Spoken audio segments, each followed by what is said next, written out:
वाहेगुरु जी का खालसा वाहेगुरु जी की फतेह।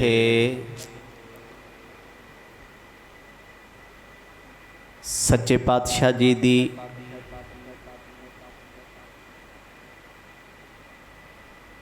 अमृतमई गोद विच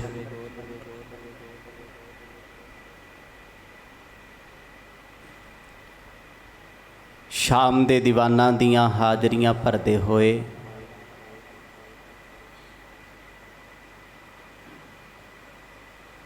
जीवन दियां घड़ियां नूं संगत रूप विच आप जी सफलियां बना रहे हो।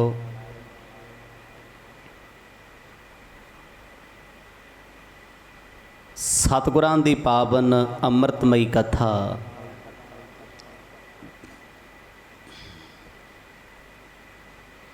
जिस विचों आप जी ने सरवण कीता सी,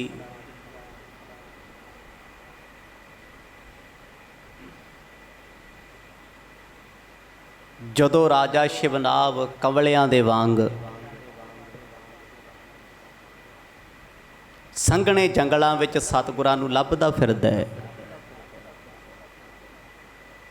रुखां नाल गल्लां करदा है, पंछियां नूं आवाज़ां मार मार के गुरु साहिब बारे पुछदा है।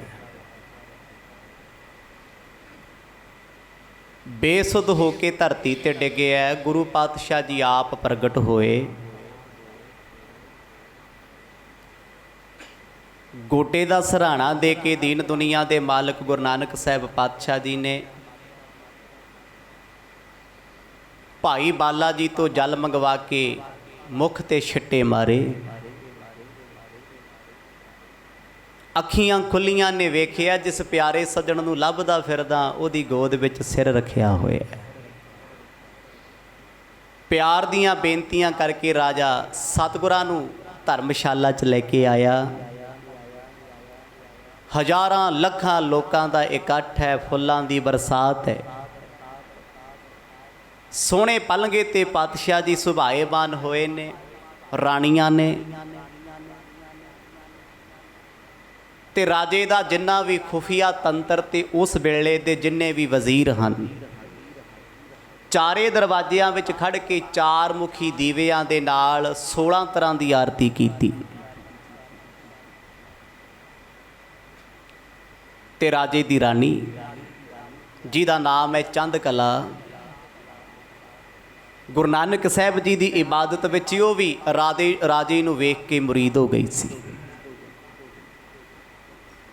पति पत्नी सतगुरां दे चरनां विच बैठे आ, गल पल्ला पा के राजा कहंदा महाराज किरपा करके उपदेश दे दिओ।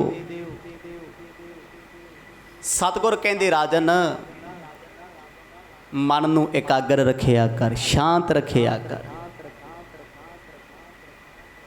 जदों तक मन निर्मल नहीं हुंदा उदों तक जीवन सुखी नहीं होना। हाथ जोड़ के कहता महाराज किरपा करके दसो जी जीवन सुखी किमें कीता जा सकता है। गुरु पातशाह कहते दो तरीके ने। पहला साधुआं दी संगत ते दूजा धार्मिक वेदां दी सोझी। सतगुरां दे बचनां नूं सुन के राजा कहता साहिब जी लिव ते तुहाडे चरनां नाल जुड़ गई है, आ ज्ञान भी बख्श दिओ जो आप जी ने कहा। उस वेले गुरु पातशाह जी राजे शिवनाव नूं मत बख्श रहे ने, अज साडे ते तुरठे ने, सानू किरपा करके समझा रहे ने। बख्शो एकाग्रता, पाओ प्रेम दी सांझ, गज वज के आखो जी सतनाम श्री वाहेगुरु साहिब जी। सतनाम श्री वाहेगुरु साहिब जी। ओ राजन जो द्वै प्रकारा, सो उचरत हों कर विस्तारा। जिस वेले राजा शिवनाव बड़ी अलीशान धर्मशाला विच सतगुरां दे सन्मुख खड़ा हो गल पल्ला पा के राणी चंद कला दे समेत बेनती करदा है, कहंदा मरज मैं दोने राहां तो सखना हाँ। ਮੈਂ ਤੇ ਸਨਾਤਨ ਮਤ ਨੂੰ ਮੰਨਦਾ ਰਿਹਾ, ਸਾਰੀ ਜ਼ਿੰਦਗੀ ਠਾਕੁਰ ਦੀ ਪੂਜਾ ਕੀਤੀ ਹੈ। ਜਿਵੇਂ ਮੈਨੂੰ ਪੰਡਤ ਚਲਾਉਂਦੇ ਰਹੇ ਮੈਂ ਚੱਲਦਾ ਰਿਹਾ। ਮੈਨੂੰ ਕੀ ਪਤਾ ਸਾਧੂਆਂ ਦਾ ਜੀਵਨ ਕੀ ਹੁੰਦਾ ਹੈ, ਧਾਰਮਿਕ ਵੇਦਾਂ ਧਾਰਮਿਕ ਗ੍ਰੰਥਾਂ ਦੀ ਸੋਝੀ ਕੀ ਹੈ। ਕਿਰਪਾ ਕਰਕੇ ਮੈਨੂੰ ਇਹਨਾਂ ਦੋਨਾਂ ਦਾ ਹੀ ਸਾਰ ਦੱਸ ਦਿਓ। ਜ਼ਰੂਰੀ ਨਹੀਂ ਹੁੰਦਾ ਵੀ ਜੇ ਅਸੀਂ ਸਿੱਖਾਂ ਤੇ ਇਕੱਲੇ ਸਿੱਖਾਂ ਦੀ ਗੱਲ ਸੁਣਨੀ ਆ, ਸਾਰੇ ਧਰਮਾਂ ਨੂੰ ਸੁਣੋ, ਫੇਰ ਪਤਾ ਲੱਗਦਾ ਹੈ ਸੱਚ ਕੀ ਹੈ ਤੇ ਖਰਾ ਕੀ ਹੈ। ਹਰ ਫੀਲਡ ਦੀ ਸੋਝੀ ਸਿੱਖ ਨੂੰ ਹੋਣੀ ਚਾਹੀਦੀ ਹੈ, ਹਰ ਫੀਲਡ ਦੀ। ਦੁਨਿਆਵੀ ਬੰਦਾ ਤੁਹਾਡੇ ਕੋਲ ਕਿਸੇ ਪੱਧਰ ਦੀ ਗੱਲ ਕਰੇ, ਤੁਸੀਂ ਆਖੋ ਵਾਹਿਗੁਰੂ ਵਾਹਿਗੁਰੂ ਕਰਿਆ ਕਰ, ਕੀ ਲੈਣਾ ਦੁਨਿਆਵੀ ਗੱਲਾਂ ਤੋਂ।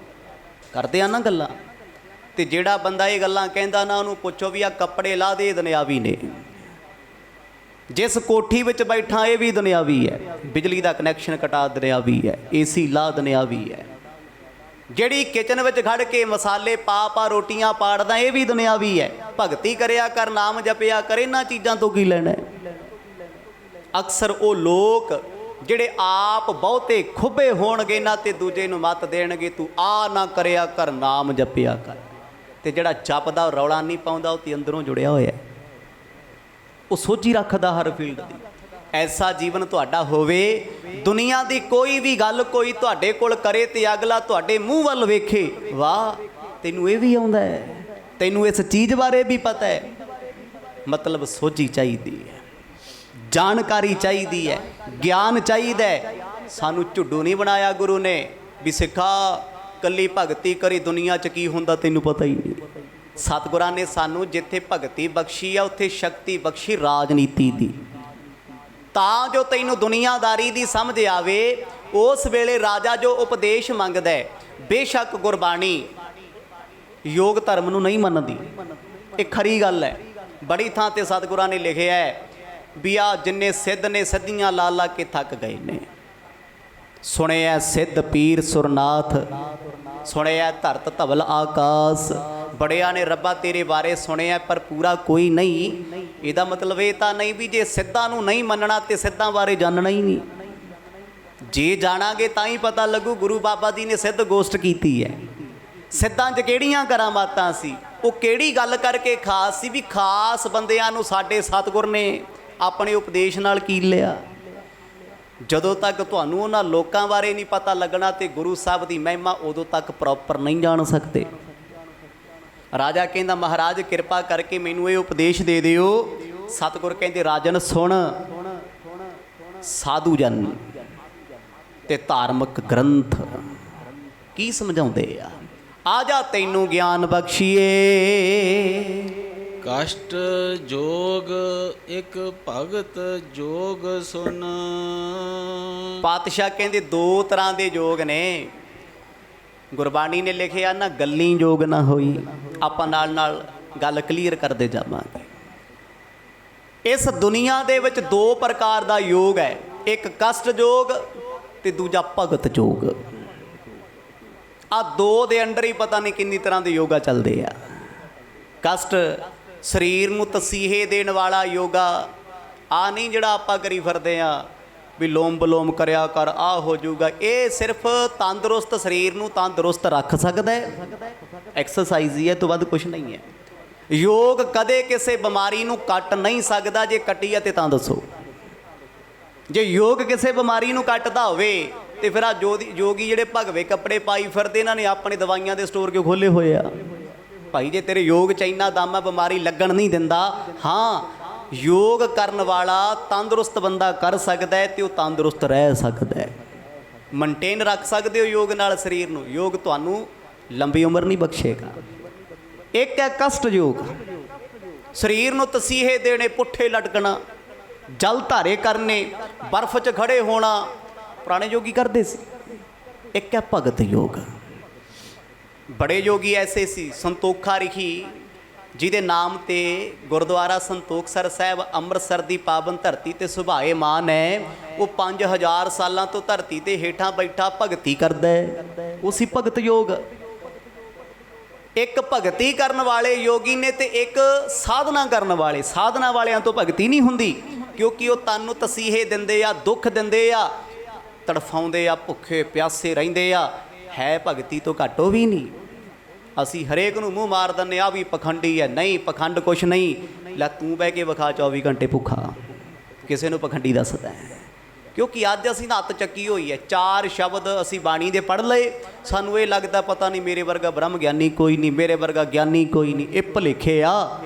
ਸਤਿਗੁਰ ਕਹਿੰਦੇ 2 ਪ੍ਰਕਾਰ ਦਾ ਯੋਗ ਹੈ ਰਾਜਨ ਇਸ ਦੁਨੀਆ ਦੇ ਵਿੱਚ। ਇੱਕ ਭਗਤੀ ਵਾਲਾ ਯੋਗ ਹੈ, ਇੱਕ ਕਸ਼ਟ ਯੋਗ ਜੋ ਦੁੱਖ ਸਹਿ ਕੇ ਪ੍ਰਾਪਤ ਹੁੰਦਾ ਏ। ਇਨ ਦੋਨੋਂ ਤੇ ਹੋਇ ਨਿਰਮਲ ਤਨ। ਇਹਨਾਂ ਦੋਨਾਂ ਦੇ ਨਾਲ ਸਤਿਗੁਰ ਕਹਿੰਦੇ ਤਨ ਨਿਰਮਲ ਹੁੰਦਾ ਹੈ। ਮਨ ਦੀ ਗੱਲ ਨਹੀਂ ਕੀਤੀ। ਇਨ ਦੋਨੋਂ ਤੇ ਹੋਇ ਨਿਰਮਲ ਤਨ। ਸਰੀਰ ਉਜਲਾ ਹੋ ਸਕਦਾ ਹੈ, ਕਿਉਂਕਿ ਜਿਹੜਾ ਬੰਦਾ ਤੰਦਰੁਸਤ ਰਹੂਗਾ ਉਹ ਸਰੀਰ ਦੀ ਕਿਰਿਆ ਕਰੂ। ਬਿਮਾਰ ਬੰਦੇ ਦੀ ਕੀ ਨਿਸ਼ਾਨੀ ਹੈ? ਮੰਜੇ ਤੇ ਕੁਰਸੀ ਤੇ ਬੈਠਾ ਕੋ ਪਾਣੀ ਦੇ ਦਿਓ। ਤੇ ਜੇ ਸਾਡੀ ਜ਼ਿੰਦਗੀ 'ਚ ਇਹ ਗੱਲ ਹੈ ਨਾ, ਅਸੀਂ ਕਦੇ ਕਿਸੇ ਤੇ ਡਿਪੈਂਡੈਂਟ ਹਾਂ, ਤੇ ਸਮਝੋ ਅਸੀਂ ਰੋਗੀ ਹਾਂ। ਅੱਜ ਵੀ ਹਾਂ ਤੇ ਕੱਲ ਰੋਗ ਵਧੇਗਾ। ਜ਼ਿੰਦਗੀ ਵਿੱਚ ਆਪਣੇ ਆਪ ਦੀ ਐਸੀ ਕੋਸ਼ਿਸ਼ ਕਰੋ ਵੀ ਮੈਂ ਕਿਸੇ ਤੇ ਭਾਰ ਨਾ ਬਣਾ। ਰੱਬਾ ਮੈਂ ਕਿਸੇ ਤੋਂ ਪਾਣੀ ਦਾ ਗਲਾਸ ਵੀ ਨਾ ਮੰਗਾ, ਹਾਂ ਮੈਂ ਦੇ ਸਕਾਂ ਲਿਆ ਕੇ ਕਿਸੇ। ਇੰਨੇ ਜੋਗਾ ਕਰਦੇ। ਜਿਹੜਾ ਬੰਦਾ ਉੱਠ ਕੇ ਪਾਣੀ ਨਹੀਂ ਪਿਲਾ ਸਕਦਾ, ਪੀ ਨਹੀਂ ਸਕਦਾ, ਤੁਸੀਂ ਕੀ ਆਸਾ ਲਾ ਸਕਦੇ ਹੋ ਵੀ ਉਹ ਬੰਦਾ ਦੁੱਖ ਵੇਲੇ ਤੁਹਾਡੇ ਨਾਲ ਖੜੂਗਾ? ਉਹ ਮਾੜੇ ਸਮੇਂ 'ਚ ਤੁਹਾਡਾ ਸਾਥੀ ਹੋਊਗਾ। ਜਿਹੜਾ ਅੱਜ ਪਾਣੀ ਉੱਠ ਕੇ ਨਹੀਂ ਪੀ ਸਕਦਾ, ਤੇਰੇ ਲਈ ਕੀ ਕਰੂ ਉਹ? ਗੁਰੂ ਨਾਨਕ ਸਾਹਿਬ ਮਹਾਰਾਜ ਆਖਣ ਲੱਗੇ, ਰਾਜਨ ਇਹਨਾਂ ਦੋਨਾਂ ਯੋਗਾਂ ਦੇ ਨਾਲ ਭਗਤ ਯੋਗ, ਭਗਤੀ ਵਾਲਾ ਯੋਗ, ਤੇ ਜਿਹੜਾ ਇੱਕ ਕਸ਼ਟ ਯੋਗ ਹੈ, ਕਹਿੰਦੇ ਸਰੀਰ ਨੂੰ ਉਜਲਾ ਬਣਾ ਸਕਦੇ ਆ। ਸਰੀਰ ਸਵਸਥ ਹੋਏਗਾ। ਹੁਣ ਜਿਹਦਾ ਸਰੀਰ ਤੰਦਰੁਸਤ ਹੈ ਜੀ, ਉਹ ਬੰਦਾ ਤੇ ਮੇਨਟੇਨ ਹੋ ਕੇ ਰਹਿੰਦਾ ਹੈ। ਤੁਸੀਂ ਵੇਖਿਆ ਹੋਣਾ ਬਜ਼ੁਰਗਾਂ ਨਾਲੋਂ ਨੌਜਵਾਨ ਜ਼ਿਆਦਾ ਸੋਹਣੇ ਬਣ ਕੇ ਰਹਿੰਦੇ। ਕਾਰਨ ਕੀ ਹੈ? ਯੰਗ ਨੇ, ਯੰਗ ਬਲੱਡ ਹੈ, ਖੂਨ 'ਚ ਗਰਮੀ ਹੈ। ਉਹ ਇੱਕ ਪਲ ਇੱਥੇ ਬੈਠੇ ਆ, 2 ਘੜੀ ਬਾਅਦ ਪਤਾ ਲੱਗਦਾ ਫਲਾਣੇ ਘਰ ਬੈਠੇ ਆ। ਹੁਣ ਉਹ ਫਲਾਣੇ ਦੋਸਤ ਕੋਲ ਬੈਠੇ ਸੀ, ਹੁਣ ਉਹ ਫਲਾਣੀ ਥਾਂ ਤੇ ਆ। ਤੇ ਬਜ਼ੁਰਗ ਇੱਕ ਥਾਂ ਤੇ ਬੈਠਾ, ਕਹਿੰਦਾ ਜੀ ਰੋਟੀ ਵੀ ਇੱਥੇ ਆ ਜੇ, ਪਾਣੀ ਵੀ ਇੱਥੇ ਆ ਜੇ। ਉਹ ਇੱਕ ਬਿਮਾਰੀ ਹੈ, ਇੱਕ ਰੋਗ ਹੈ। ਤੇ ਬੜੇ ਬਜ਼ੁਰਗ ਤੁਹਾਨੂੰ ਐਸੇ ਮਿਲਣਗੇ, ਸਾਵਧਾਨ ਹੋਣਗੇ। ਆਪਣੀ ਰੋਟੀ ਆਪ ਬਣਾਉਂਦੇ, ਪਾਣੀ ਆਪ ਪੀਂਦੇ ਆ, ਆਪਣੇ ਕੰਮ ਕੱਪੜੇ ਆਪ ਧੋਂਦੇ ਆ। ਇਹ ਕੋਈ ਸ਼ਰਮ ਵਾਲੀ ਗੱਲ ਨਹੀਂ ਹੈ, ਇਹ ਜ਼ਿੰਦਗੀ ਜਿਉਣ ਦਾ ਸਲੀਕਾ ਏ। ਅੱਜ ਨਾ ਅਸੀਂ ਕੱਪੜੇ ਧੋ ਸਕਦੇ ਆ, ਨਾ ਅਸੀਂ ਰੋਟੀ ਆਪ ਬਣਾ ਸਕਦੇ ਆ, ਤੇ ਫਿਰ ਖਾਣਾ ਰਹਿ ਗਿਆ, ਫਿਰ ਉਹ ਪਚੂ ਕਿੱਥੋਂ? ਉਹ ਵੀ ਕਹਿੰਦੇ ਲਿਆ ਕੋਈ ਗੋਲੀ, ਪੇਟ ਗੈਸ ਹੈ। ਅੱਜ ਖਾਣਾ ਹਜ਼ਮ ਨਹੀਂ ਹੁੰਦਾ, ਅੱਜ ਘਬਰਾਹਟ ਹੈ ਪਾਈ ਹੋਣੀ ਹੈ। ਜਿਹੜਾ ਰੋਟੀ ਬਣਾ ਨਹੀਂ ਸਕਦਾ, ਪਚਾ ਕਿੱਥੋਂ ਸਕੂ? ਜਿਹੜਾ ਕੱਪੜੇ ਧੋ ਨਹੀਂ ਸਕਦਾ, ਮਨ ਨਿਰਮਲ ਕਿੱਥੋਂ ਕਰ ਲੂਗਾ? ਜਦੋਂ ਸੰਸਾਰੀ ਚੀਜ਼ਾਂ ਹੀ ਛੱਡ ਦਿੱਤੀਆਂ। ਗਰੀਬ ਨਵਾਜ਼ ਸਤਿਗੁਰ ਕਹਿੰਦੇ ਭਾਈ ਇਹਨਾਂ ਨਾਲ ਸਰੀਰ ਸਾਫ਼ ਹੋ ਸਕਦਾ ਹੈ, ਮਨ ਦਾ ਇਹਨਾਂ ਨਾਲ ਕੋਈ ਤਾਲੁਕਾਤ ਨਹੀਂ। ਪ੍ਰਥਮ ਕਸ਼ਟ ਜੋ ਜੋਗ ਬਖਾਨਾ। ਗੁਰੂ ਸਾਹਿਬ ਕਹਿੰਦੇ ਪਹਿਲਾਂ ਤੇ ਇਹਨੂੰ 8 ਤਰ੍ਹਾਂ ਦਾ ਯੋਗ ਦੱਸਦੇ ਆ। ਯੋਗ ਇੱਕ ਤਰ੍ਹਾਂ ਦਾ ਨਹੀਂ ਹੈ, 84 ਪ੍ਰਕਾਰ ਦਾ ਯੋਗ ਸਿੱਧਾਂ ਨੇ ਕੀਤਾ ਏ। ਜੋਗ ਸਿੱਧ ਆਸਣ 84 ਹੀ, ਇਹ ਵੀ ਕਰ ਕਰ ਰਹਿਆ। ਸਤਿਗੁਰ ਕਹਿੰਦੇ ਆ 84 ਤਰ੍ਹਾਂ ਦਾ ਯੋਗ ਸਿੱਧਾਂ ਵਾਲਾ ਕਰ ਕਰਕੇ ਥੱਕ ਗਏ ਆ, ਪਰ ਰੱਬ ਨਹੀਂ ਮਿਲਿਆ। ਵੱਡੀ ਆਰਜਾ ਫਿਰ ਜਨਮੈ, ਹਰ ਸਿਓ ਸੰਗ ਨਾ ਗਹਿਆ। ਰਾਜ ਲੀਲਾ ਰਾਜਨ ਕੀ ਰਚਨਾ, ਕਰਿਆ ਹੁਕਮ ਅਫਾਰਾ। ਸੁੰਦਰ ਸੇਜ ਚੰਦਨ ਚੋਆ, ਨਰਕ ਘੋਰ ਕਾ ਦੁਆਰਾ। ਮਰਦ ਕਹਿੰਦੇ ਆ ਤੇ ਸਾਰੇ ਦੁੱਖਾਂ ਦੇ ਘਰ ਨੇ। ਭਾਵੇਂ ਉਹ ਯੋਗੀ ਹੈ, ਸਭ ਕੁਝ ਕੀਤਾ ਏ, ਰੱਬ ਨਹੀਂ ਮਿਲਿਆ। ਨਾ ਮਿਲਿਆ ਤੇ ਨਾ ਕਿਸੇ ਨੂੰ ਯੋਗ ਕਰਿਆ ਰੱਬ ਮਿਲਣਾ। ਕਿਉਂਕਿ ਯੋਗ ਨਾਲ ਰੱਬ ਦਾ ਕੀ ਲੈਣ ਦੇਣਾ? ਇਹ ਤੇ ਸਰੀਰ ਨੂੰ ਫਿੱਟ ਰੱਖਣ ਵਾਸਤੇ ਹੈ, ਸਰੀਰ ਨੂੰ ਤੰਦਰੁਸਤ ਰੱਖਣ ਵਾਸਤੇ ਹੈ, ਚੁਸਤ ਫੁਰਤ ਰਹਿਣ ਵਾਸਤੇ ਹੈ, ਜ਼ਿੰਦਗੀ ਸੋਹਣੀ ਬਣਾਉਣ ਵਾਸਤੇ ਹੈ। ਪਰ ਜਦੋਂ ਤੱਕ ਮਨ ਸੋਹਣਾ ਨਹੀਂ ਬਣਦਾ, ਉਦੋਂ ਤੱਕ ਜੀਵਨ ਵੀ ਸੋਹਣਾ ਨਹੀਂ ਹੋ ਸਕਦਾ। ਸਤਿਗੁਰ ਕਹਿੰਦੇ ਇਹ ਯੋਗ 8 ਤਰ੍ਹਾਂ ਦਾ ਹੈ, ਮੋਟਾ ਮੋਟਾ, ਜਿਹਨੂੰ ਯੋਗੀ ਜਨ ਜੀਵਨ ਵਿੱਚ ਢਾਲਦੇ ਹਨ। ਅਸ਼ਟ ਅੰਗ ਤਾਂ ਕੇ ਸੁਨ ਕਾਨਾ। ਰਾਜਨ ਇਸ ਯੋਗ ਦੇ ਤੈਨੂੰ 8 ਅੰਗ ਸੁਣਾਉਨੇ ਆ। ਜਿਵੇਂ ਹੁਣ ਆਪਣਾ ਸਰੀਰ ਹੈ, 206 ਹੱਡੀਆਂ ਨੇ। ਸਾਡੇ ਸਰੀਰ ਦੇ ਕੁਝ ਗਿਆਨ ਇੰਦਰੇ ਨੇ, ਕੁਝ ਕਰਮ ਇੰਦਰੇ ਨੇ। ਇਹ ਅੰਗ ਹੋਏ ਨਾ, ਆਰਗਨ, ਬਾਡੀ ਪਾਰਟਸ। ਜਿਹੜੇ ਮਰਜ਼ੀ ਬੰਦੇ ਨੂੰ ਪੁੱਛੋ ਬਈ ਲੀਵਰ ਕਿੰਨੇ, ਕਹਿੰਦੇ ਇੱਕੋ ਹੀ ਆ ਜੀ। ਕਿਡਨੀਆਂ ਕਿੰਨੀਆਂ ਨੇ? 2 ਨੇ ਜੀ। ਦਿਲ ਕਿੰਨੇ ਆ? 1। ਦਿਮਾਗ ਕਿੰਨੇ? ਇੱਕ ਜੀਭ ਕਿੰਨੀ ਆ? ਇੱਕ। ਸੁਭਾਵਿਕ ਗੱਲ ਹੈ, ਅੰਗ ਨੇ। ਦੰਦ ਵੱਧ ਘੱਟ ਹੋ ਸਕਦੇ ਆ, ਹੱਥਾਂ ਪੈਰਾਂ ਦੀਆਂ ਉਂਗਲਾਂ ਵੱਧ ਘੱਟ ਹੋ ਸਕਦੀਆਂ ਨੇ, ਪਰ ਬੇਸਿਕ ਅੰਗ ਤੇ ਉਹੀ ਨੇ। ਗਲਾ ਵੀ ਸਾਰਿਆਂ ਦੇ ਕੋਈ ਹੈ। ਲੱਤਾਂ ਦੋ ਨੇ, ਵੱਡੀਆਂ ਜਾ ਸਕਦੀਆਂ ਨੇ, ਟੁੱਟ ਸਕਦੀਆਂ ਨੇ। ਹੋ ਸਕਦਾ ਜਮਾਂਦਰੂ ਨਾ ਹੋਵਣ, ਹੋ ਸਕਦਾ ਕੋਈ ਪਾਰਟ ਮਿਸ ਹੋਵੇ, ਪਰ ਦੋ ਦੋ ਦਿਲ ਨਹੀਂ, ਅੱਠ ਅੱਠ ਕਿਡਨੀਆਂ ਨਹੀਂ। ਇਹਨੂੰ ਕਹਿੰਦੇ ਅੰਗ। ਅੰਗ ਉਹ ਜੋ ਇੱਕ ਤੋਂ ਬਣਿਆ ਹੋਇਆ ਹੈ। ਗੁਰੂ ਸਾਹਿਬ ਕਹਿੰਦੇ ਤੈਨੂੰ ਯੋਗ ਦੇ 8 ਅੰਗ ਦੱਸਦੇ ਆ। ਅੰਗ, ਬਾਡੀ ਪਾਰਟਸ। ਯੋਗ ਬੜੀ ਤਰ੍ਹਾਂ ਦਾ ਹੈ, ਜਿਹ 'ਚੋਂ ਗੁਰੂ ਸਾਹਿਬ ਨੇ ਦੱਸਿਆ ਵੀ 8 ਤਰ੍ਹਾਂ ਦਾ ਯੋਗ ਹਰ ਯੋਗੀ ਦੇ ਵਿੱਚ ਹੈ, ਪਰ ਇੱਕ ਯੋਗ ਦੇ ਵਿੱਚੋਂ 8 ਅੰਗ ਮੰਨੇ ਜਾਂਦੇ ਨੇ। ਅੰਗ ਇੱਦਾਂ ਸਮਝ ਲਓ ਜਿਵੇਂ ਇੱਕ ਬੂਟਾ ਏ, ਉਹਦੇ 'ਤੇ ਪੱਤੇ ਉਹਦਾ ਇੱਕ ਪਾਰਟ ਹੈ, ਟਾਹਣੀਆਂ ਇੱਕ ਪਾਰਟ ਹੈ, ਫੁੱਲ ਇੱਕ ਪਾਰਟ ਨੇ, ਫਲ ਇੱਕ ਹੈ, ਤਣਾ ਇੱਕੋ ਹੀ ਹੈ। ਮਤਲਬ ਅਲੱਗ-ਅਲੱਗ ਕੈਟਾਗਰੀ ਆ, ਪਰ ਹੁੰਦਾ ਸਾਰਾ ਕੁਝ ਇੱਕ ਤੇ ਹੀ ਹੈ। ਨਾ ਤੇ ਪੱਤਿਆਂ ਬਿਨਾਂ ਦਰਖਤ ਸੋਹਣਾ ਲੱਗੇ, ਨਾ ਜੜਾਂ ਬਿਨਾਂ ਸੋਹਣਾ ਲੱਗੇ। ਤੇ ਜੇ ਪੱਤੇ ਵੀ ਨੇ, ਜੜਾਂ ਵੀ ਨੇ, ਫੁੱਲ ਨਹੀਂ ਲੱਗਦੇ, ਫਲ ਨਹੀਂ ਆਉਂਦੇ, ਚੰਗਾ ਫੇਰ ਵੀ ਨਹੀਂ ਲੱਗਦਾ। ਅਗਲਾ ਕਹਿੰਦਾ ਪੱਟ ਕੇ ਪਰਾਂ ਸੁੱਟੋ ਯਾਰ, ਕੀ ਕੰਮ ਆਉਂਦਾ? ਇਹ ਹੈ ਨਹੀਂ ਨਾ ਕਿਸੇ ਕੰਮ। ਯੋਗ ਕਹਿੰਦੇ 8 ਅੰਗਾਂ ਦਾ ਪਹਿਲਾ ਯੋਗ ਹੈ। ਕਹਿੰਦਾ ਪਾਤਸ਼ਾਹ ਕਿਹੜੇ ਆ? ਵੇਖੋ ਕਿੱਡਾ ਗਹਿਰਾ ਸਵਾਲ ਰਾਜਾ ਸ਼ਿਵਨਾਭ ਗੁਰੂ ਸਾਹਿਬ ਨੂੰ ਕਰਦਾ ਹੈ। ਮਤਲਬ ਕਿਤੇ ਨਾ ਕਿਤੇ ਉਹ ਪੜ੍ਹਿਆ ਲਿਖਿਆ ਰਾਜਾ। ਇਹ ਐਵੇਂ ਥੋੜ੍ਹੀ ਹੈ ਸਾਡੇ ਵਾਂਗੂ ਵੀ ਇੱਥੇ ਜਿਹੜਾ ਵੇਖਿਆ 10ਵੀਂ ਫੇਲ ਹੈ ਉਹ ਵੀ ਮੰਤਰੀ, ਜਿਹੜਾ ਕਦੇ ਸਕੂਲ ਨਹੀਂ ਗਿਆ ਉਹ ਸਿੱਖਿਆ ਮੰਤਰੀ। ਸਾਡੇ ਤੇ ਆਹ ਕੰਮ ਚੱਲਦਾ ਹੈ। ਪਰ ਰਾਜੇ ਮਹਾਰਾਜੇ ਵਿਦਵਾਨ ਸਨ, ਵਿਦਵਾਨਾਂ ਦੀ ਸਭਾ 'ਚ ਬਹਿੰਦੇ ਸਨ, ਧਾਰਮਿਕ ਲੋਕ ਕੋਲ ਹੁੰਦੇ ਨੇ। ਹੁਣ ਇੱਥੇ ਇਕੱਲਾ ਰਾਜਾ ਨਹੀਂ ਬੈਠਾ ਜੀ, ਕਿੱਡੇ ਵਿਦਵਾਨ ਰਾਜੇ ਕੋਲ ਬੈਠੇ ਆ, ਵੱਡੇ ਵੱਡੇ ਦਿਮਾਗ, ਪੰਡਤ ਵੀ ਨੇ, ਯੋਗੀ ਵੀ ਨੇ, ਸਾਧੂ ਵੀ ਨੇ। ਰਾਜਾ ਸਭ ਦੀ ਸੰਗਤ ਕਰਦਾ ਜੀ। ਉਹ ਰਾਜ ਭਾਗ 'ਚ ਕੀ ਨਹੀਂ ਹੁੰਦਾ। ਹਰ ਸਰਕਾਰ ਦਾ ਧਾਰਮਿਕ ਵਿੰਗ ਹੁੰਦਾ ਹੈ, ਚੰਗੇ ਚੰਗੇ ਸਲਾਹਕਾਰ ਹੁੰਦੇ ਆ ਹਰ ਸਰਕਾਰ ਦੇ। ਤੇ ਇਸ ਰਾਜੇ ਦੇ ਦਰਬਾਰ ਵਿੱਚ ਧਰਮਸ਼ਾਲਾ 'ਚ ਸਤਿਗੁਰ ਦੱਸ ਰਹੇ ਆ, ਰਾਜਨ ਜੋ ਤੈਨੂੰ ਦੱਸਣ ਲੱਗੇ ਆ ਬੜੇ ਹਿਰਦੇ 'ਚ ਟਿਕਾ ਕੇ ਸੁਣ ਕੇ ਵਸਾ ਲਈ, ਤੇਰੇ ਕੰਮ ਚੀਜ਼ਾਂ ਆਉਣਗੀਆਂ।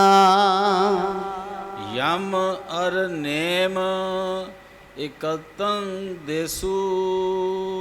ਪਾਤਸ਼ਾਹ ਕਹਿੰਦੇ ਯਮ ਅਰ ਨੇਮ। ਯੋਗ ਦਾ ਪਹਿਲਾ ਅੰਗ ਹੈ ਯਮ, ਤੇ ਦੂਜਾ ਹੈ ਨੇਮ, ਤੀਜਾ ਹੈ ਇਕੰਤ ਦੇਸ਼, ਇਕੱਲੇ ਬਹਿਣਾ। ਹੁਣ ਯਮ ਇਹ ਨਹੀਂ ਵੀ ਜਿਹੜਾ ਯਮਦੂਤ ਕਹਿੰਦੀ ਉਹਨੂੰ ਯਮ ਕਹਿੰਦੇ ਆ, ਨਹੀਂ। ਬੜੀਆਂ ਚੀਜ਼ਾਂ ਦੇ ਨਾਮ ਸੇਮ ਹੁੰਦੇ ਆ। ਜਿਵੇਂ ਆਪਾਂ ਕਹਿੰਦੇ ਦਿਲ, ਇਹ ਤੇ ਹਾਰਟ ਹੈ, ਦਿਲ ਕਹਿੰਦੇ ਆ। ਆਪਾਂ ਕਹਿੰਦੇ ਮੇਰੇ ਦਿਲ 'ਚ ਕੁਛ ਨਹੀਂ, ਪਰ ਇਹਦੇ ਨਾਲ ਕੀ ਲੈਣ ਦੇਣਾ? ਗੱਲ ਤੇ ਦਿਮਾਗ 'ਚ ਬੈਠੀ ਹੈ, ਗੱਲ ਤੇ ਬ੍ਰੇਨ 'ਚ ਆ ਸਾਡੇ, ਮਾਈਂਡ ਮਨ ਹੈ ਸਾਡਾ। ਇਸੇ ਤਰ੍ਹਾਂ ਯਮ ਇੱਕ ਅੰਗ ਹੈ ਯੋਗ ਦਾ। ਯਮ ਤੋਂ ਭਾਵ ਕੀ ਹੈ? ਵੀ ਆ ਜੱਗ ਦੀ ਪਰਵਾਹ ਨਾ ਕਰ, ਜਮਾਂ ਨੂੰ ਕਿਹਦੀ ਪਰਵਾਹ ਹੈ? ਇੱਕ ਰੱਬ ਦੀ ਹੈ, ਹੋਰ ਤੇ ਕਿਸੇ ਦੀ ਨਹੀਂ। ਗੁਰੂ ਸਾਹਿਬ ਕਹਿੰਦੇ ਪਹਿਲਾ ਯਮ ਤੇ ਦੂਜਾ ਨੇਮ। ਨੇਮ ਨਾਮ ਹੁੰਦਾ ਨਿਜ਼ਮ ਦਾ। ਜਿਵੇਂ ਆ ਸਾਰੀ ਕੁਦਰਤ ਕਾਇਨਾਤ ਪਰਮਾਤਮਾ ਦੀ ਨੇਮ 'ਚ ਚੱਲਦੀ ਹੈ, ਨਿਜ਼ਮ 'ਚ ਚੱਲਦੀ ਹੈ, ਤੇ ਸਿੱਖ ਨੂੰ ਵੀ ਗੁਰੂ ਸਾਹਿਬ ਨੇ ਨਿਜ਼ਮ 'ਚ ਬੰਨਿਆ ਹੋਇਆ ਹੈ, ਬੰਧਨ 'ਚ ਬੰਨਿਆ। ਉਹ ਕਿਹੜਾ? ਨਿਤਨੇਮ, ਹਮੇਸ਼ਾ ਦਾ ਨੇਮ ਹੈ। ਸਿੱਖ ਦੀ ਨਿਤ ਦੀ ਮਰਿਆਦਾ ਕੀ ਹੈ? ਉਹਦੇ ਜੀਵਨ ਦੇ ਵਿਚਾਰ ਕੀ ਨੇ? ਉਹਨੇ ਕਰਨਾ ਕੀ ਹੈ? ਇੱਕ ਨਿਜ਼ਮ 'ਚ ਬੱਧਤਾ, ਮਰਿਆਦਾ ਦੇ ਵਿੱਚ। ਸਤਿਗੁਰ ਲਿਖਦੇ ਆ ਨਾ, ਆਪਣੇ ਭਾਣੇ ਜੋ ਚੱਲੈ ਭਾਈ ਵਿਛੜ ਚੋਟਾਂ ਖਾਵੈ। ਭਾਣਾ ਕਿਹਨੂੰ ਕਹਿੰਦੇ ਆ? ਨਿਜ਼ਮ ਨੂੰ, ਨੇਮ ਨੂੰ। ਕਹਿੰਦੇ ਜਿਹੜਾ ਬੰਦਾ ਗੁਰੂ ਦੀ ਮਰਿਆਦਾ 'ਚ ਨਹੀਂ ਚੱਲਦਾ, ਸਤਿਗੁਰ ਦੀ ਰਹਿਤ 'ਚ ਨਹੀਂ ਰਹਿੰਦਾ, ਆਪਣੀ ਮਨਮੱਤੀ ਮਰਿਆਦਾ ਬਣਾਈ ਫਿਰਦਾ, ਆਪਣੇ ਖਿਆਲਾਂ ਦੇ ਪਲਾਓ ਬਣਾਉਂਦਾ ਏ, ਗੁਰੂ ਸਾਹਿਬ ਕਹਿੰਦੇ ਉਹ ਸਦਾ ਹੀ ਦੁਖੀ ਹੈ। ਯੋਗ ਦੇ ਵਿੱਚ ਯਮ ਅਤੇ ਨੇਮ ਦੋਨੋਂ ਵੱਡੇ ਪਹਿਲੂ ਹਨ। ਆਸਨ ਪ੍ਰਾਣਾਯਾਮ ਸੁਦੇਸ਼ੂ। ਅਗਲਾ ਹਿੱਸਾ ਆਸਣ ਜੋ ਅਸੀਂ ਲਾਉਨੇ ਆ, ਯੋਗ ਵਾਲੇ ਲਾਉਂਦੇ ਆ ਨਾ ਆਸਣ। ਇਹਦੇ ਬਾਰੇ ਮੈਨੂੰ ਦੱਸਣ ਦੀ ਲੋੜ ਨਹੀਂ, ਮੈਂ ਕਹਿੰਦਾ ਸਾਰੇ ਟੀਚਰ ਨੇ ਇੱਥੇ। ਅੱਗੇ ਪ੍ਰਾਣਾਯਾਮ ਯੋਗ ਦਾ ਹਿੱਸਾ ਹੈ। ਸਵਾਸਾਂ ਨੂੰ ਚੜਾਉਣਾ, ਸਵਾਸਾਂ ਨੂੰ ਲਾਉਣਾ। ਸਤਿਗੁਰ ਕਹਿੰਦੇ ਆ 4 ਤਰ੍ਹਾਂ ਦਾ ਹੋ ਗਿਆ, ਯਮ, ਨੇਮ, ਆਸਣ, ਪ੍ਰਾਣਾਯਾਮ।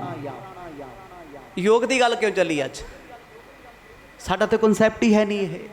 ਗੁਰੂ ਸਾਹਿਬ ਤੇ ਕਹਿੰਦੇ ਆ ਗੱਲੀ ਯੋਗ ਨਾ ਹੋਈ, ਏਕ ਦ੍ਰਿਸ਼ਟ ਕਰ ਸੰਸਰ ਜਾਣੈ, ਯੋਗੀ ਕਹੀਐ ਸੋਈ। ਕਿਉਂਕਿ ਪਹਿਲਾਂ ਸਤਿਗੁਰ ਉਹਨੂੰ ਇਸ ਦੁਨੀਆ ਦਾ ਬੇਸਿਕ ਦੱਸ ਰਹੇ ਆ ਵੀ ਧਾਰਮਿਕ ਗ੍ਰੰਥ ਤੇ ਸਾਧੂਆਂ ਦਾ ਜੀਵਨ ਕੀ ਕਹਿੰਦਾ ਹੈ। ਗੱਲਾਂ ਨੇੜੇ ਤੇੜੇ ਹੀ ਨੇ। ਤੇ ਰਾਜਾ ਸੁਣਨਾ ਚਾਹੁੰਦਾ ਸੀ, ਇੱਛਕ ਸੀ, ਉਪਾਸ਼ਕ ਸੀ। ਸਤਿਗੁਰ ਕਹਿੰਦੇ ਪ੍ਰਾਣਾਯਾਮ ਦੁਨੀਆ ਕਰਦੀ ਆ, ਪ੍ਰਾਣਾਯਾਮ ਕਰਿਆ ਤਾਂ ਉਮਰ ਲੰਬੀ ਹੁੰਦੀ ਹੈ, ਸਵਾਸ ਲੰਬੇ ਆ। ਇਹ ਨਹੀਂ ਹੈ ਵੀ ਮੰਨ ਕੇ ਚਲੋ ਅੰਦਾਜ਼ਨ ਇੱਕ ਬੰਦੇ ਨੂੰ 10 ਅਰਬ ਸਵਾਸ ਮਿਲੇ ਆ ਵੀ ਕਿਤੇ 20 ਅਰਬ ਹੋ ਜਾਣਗੇ, ਨਹੀਂ, ਰਹਿਣੇ ਉਹ ਨਹੀਂ ਆ।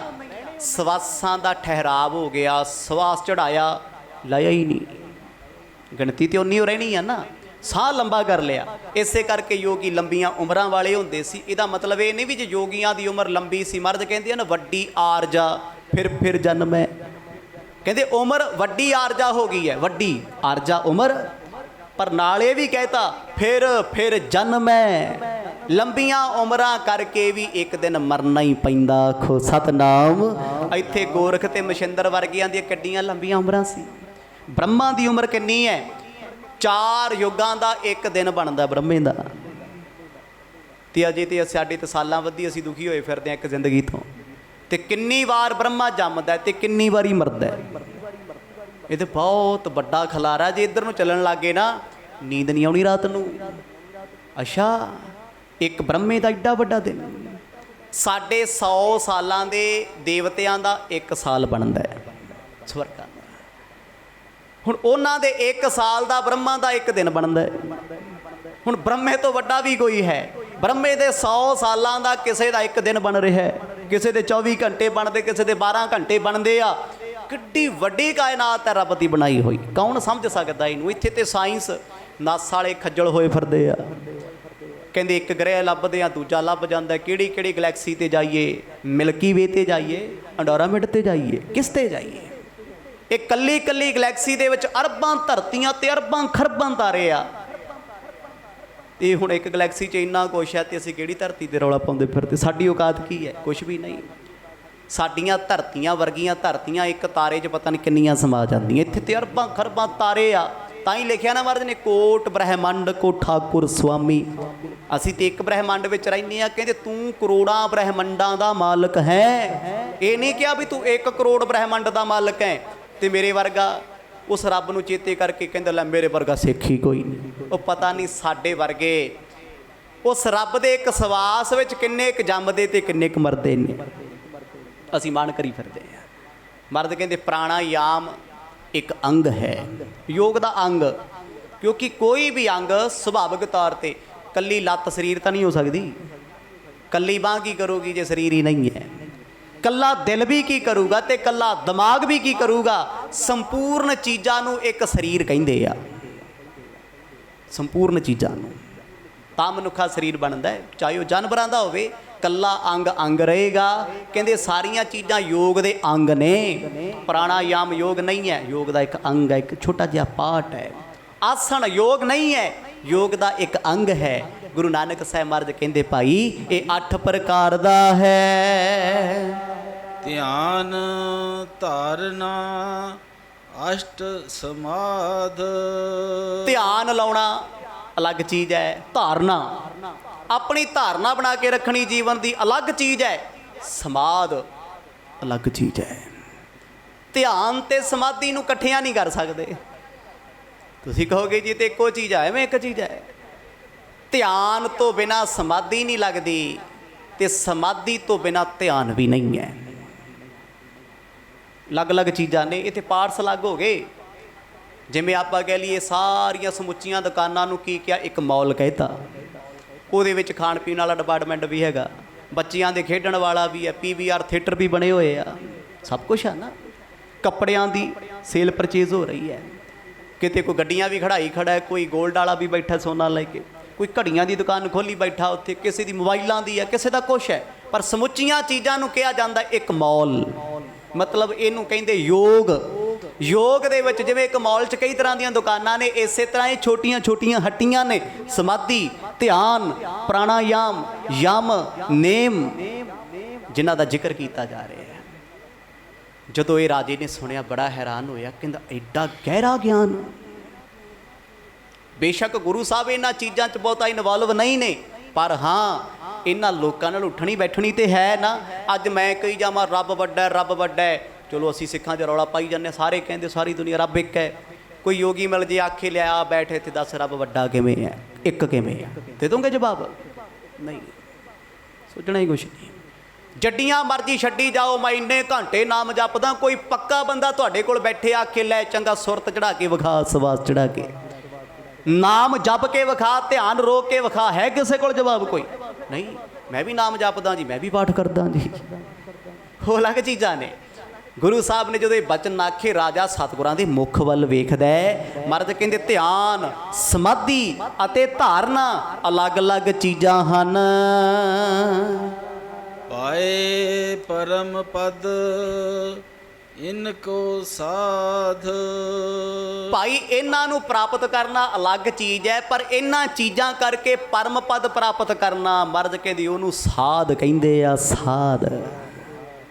ਬਾਣੀ ਲਿਖਦੀ ਆ ਨਾ, ਸਾਧ ਨਾਮ ਨਿਰਮਲ ਤਾਕੇ ਕਰਮ। ਮੈਂ ਨਹੀਂ ਕਹਿੰਦਾ, ਸਤਿਗੁਰ ਕਹਿੰਦੇ ਆ। ਕਹਿੰਦੇ ਸਾਧੂ ਉਹ ਹੈ ਜਿਹਦੇ ਕਰਮ ਨਿਰਮਲ ਨੇ। ਤੇ ਆਹ ਜਿਹੜੀਆਂ ਚੀਜ਼ਾਂ ਨੇ ਕਾਹਦੇ ਵਾਸਤੇ ਨੇ? ਨਿਰਮਲ ਕਰਮ ਬਣਾਉਣ ਵਾਸਤੇ। ਕਰਮ ਨਿਰਮਲ ਹੋਣਗੇ, ਜੀਵਨ ਤਾਂ ਉੱਚਾ ਹੋਣਾ ਹੈ। ਜੇ ਕਰਮ ਮਾੜੇ ਨੇ, ਲੱਛਣ ਮਾੜੇ ਨੇ, ਜੱਡੇ ਮਰਜੀ ਕੱਪੜੇ ਥੋੜੀ ਕਿਸੇ ਦਾ ਪਰਦਾ ਕੱਜਦੇ ਆ। ਕੱਪੜੇ ਪਾ ਕੇ ਕੋਈ ਸਾਧ ਬਣ ਸਕਦਾ ਹੈ ਜੀ? ਹਾਂ, ਲੋਕੀ 4 ਰੋਟੀਆਂ ਦੇ ਦੇਣਗੇ, ਲੋਕ ਸਿਫਤ ਕਰ ਦੇਣਗੇ, ਫਲਾਣਾ ਸਾਧ ਬਹੁਤ ਵੱਡਾ ਹੈ, ਪਰ ਉਹ ਤੇ ਪ੍ਰਮਾਤਮਾ ਨੂੰ ਪੁੱਛ ਕੇ ਵੇਖੋ ਵੱਡਾ ਕਿ ਛੋਟਾ ਹੈ, ਕੀ ਚੀਜ਼ ਹੈ, ਠੱਗ ਹੈ ਕਿ ਸਾਧ ਹੈ? ਮਰਦ ਕਹਿੰਦੇ ਨਿਰਮਲ ਕਰਮ ਕੀਤਿਆਂ ਤੋਂ ਕੋਈ ਸਾਧੂ ਬਣਦਾ ਉਦੋਂ ਹੈ ਜਦੋਂ ਪਰਮ ਪਦ ਪ੍ਰਾਪਤ ਹੋਵੇ। ਸਾਧ ਤੇ ਸਾਧੂ ਵਿੱਚ ਬੜਾ ਫਰਕ ਹੈ, ਸਾਨੂੰ ਇਹ ਨਹੀਂ ਪਤਾ। ਅਸੀਂ ਕਹਿੰਦੇ ਹਾਂ ਸਾਧ ਵੀ ਉਹੀ ਹੈ ਜੀ, ਸਾਧੂ ਵੀ ਉਹੀ ਹੈ। ਬਾਣੀ ਪੜ੍ਹੋ, ਪਤਾ ਲੱਗ ਜੂਗਾ ਸਾਧ ਕਾ ਸੰਗ ਕੀ ਹੈ ਤੇ ਸਾਧੂ ਕਾ ਸੰਗ ਕੀ ਹੈ।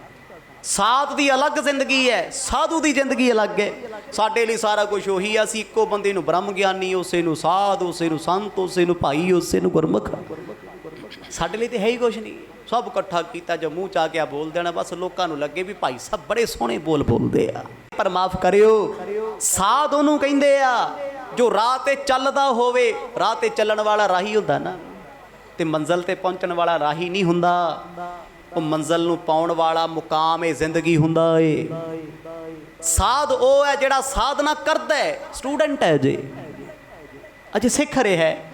ਜਿਹਨੇ ਸਾਧਨਾ ਕਰ ਲਈ, ਪਰਪੱਕ ਹੋ ਗਿਆ, ਟੌਪ ਤੇ ਆ ਗਿਆ, ਉਹ ਸਟੂਡੈਂਟ ਥੋੜਾ ਰਹਿੰਦਾ ਸਕੂਲ 'ਚ ਪੜ੍ਹਨ ਵਾਲਾ। ਫਿਰ ਉਹ ਪੜ੍ਹ ਚੁੱਕਿਆ ਹੁੰਦਾ, ਉਹ ਕਹਿੰਦਾ ਮੈਂ ਹੁਣ ਟੀਚਰ ਲੱਗੂੰਗਾ, ਮੇਰਾ ਐਕਸਪੀਰੀਅੰਸ ਹੈ, ਮੈਂ ਐਕਸਪੀਰੀਅੰਸ ਹੋਲਡਰ ਹਾਂ। ਤੇ ਜਦੋਂ ਸਾਰੀਆਂ ਕਮਾਈਆਂ ਕਰ ਲੈਂਦਾ, ਉਹਨੂੰ ਕਹਿੰਦੇ ਨੇ ਸਾਧੂ।